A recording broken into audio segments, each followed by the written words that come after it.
Hey, how you doing? This is Adam Post, publisher of more than 1,000 comic books. Do you remember that they kind of ruined Namor for the Black Panther Wakanda movie? Sort of inexplicably.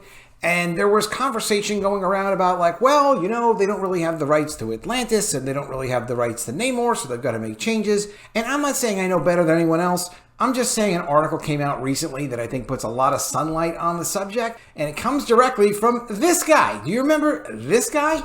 Yep, it's Namor, producer of Wakanda Forever, also Marvel producer, also explaining in this video how they didn't like to hire people who actually love Marvel Comics, even if they're very capable writers, because they like basically just taking ideas, ripping them apart, and making them fit whatever their agenda is, which is how they managed to ruin Namor in the first place. Excuse me, I should be calling him Namor. Yes, they changed the pronunciation to Namor, and they also decided that he has to be a colonizer or whatever to get in their agenda stuff. Well, partly the discussion was that they ruined him for a reason, because they didn't fully have the rights to Namor. They didn't have any of the rights to Namor. They couldn't use Atlantis because they were in fear of DC's utilization of Atlantis in Aquaman, which I don't see that like whatsoever. Aquaman is a very important character for DC, did $1 billion, plus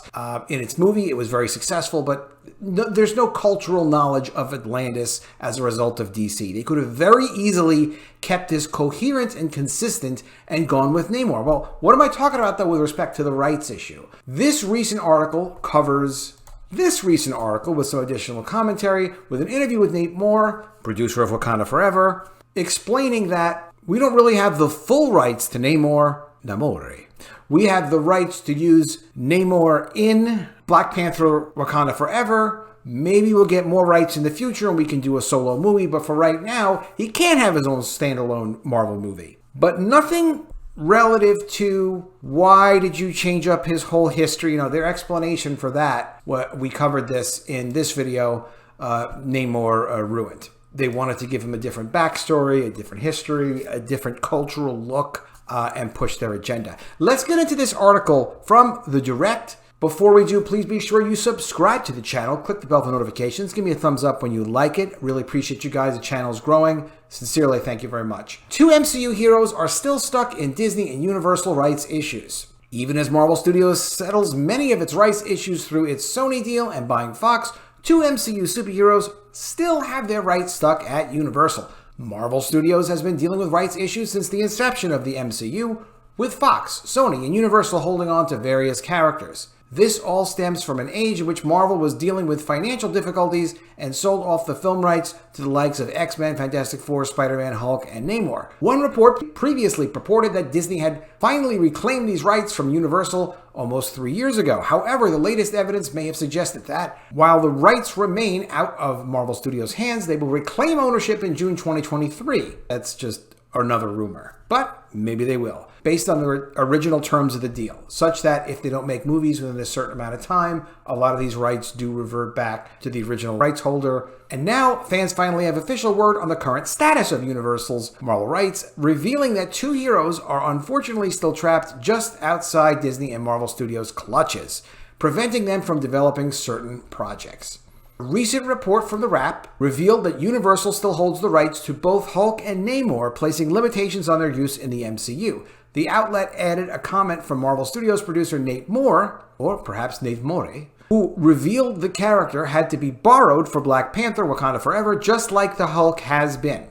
So the character is on loan. He had to be borrowed. He didn't have to be changed into this mishmash. He could have just been Namor and been cool. Now, maybe they have a secret agreement saying, no, we want you to create a completely different, strange version of Namor. We want you to call him Namor, and on those conditions, we'll lend him to you because we're going to do a totally different Namor, but that's ridiculous. Marvel Studios president Kevin Feige revealed in 2013 that Namor would not be appearing in the MCU due to Universal holding the rights. But by 2018, the MCU boss changed his tune to share his belief that, quote, there's a way to probably figure it out to allow the underwater anti-hero to join the franchise. Quote, I think there's a way to probably figure it out, but it's not a clean or clear as the majority of other characters.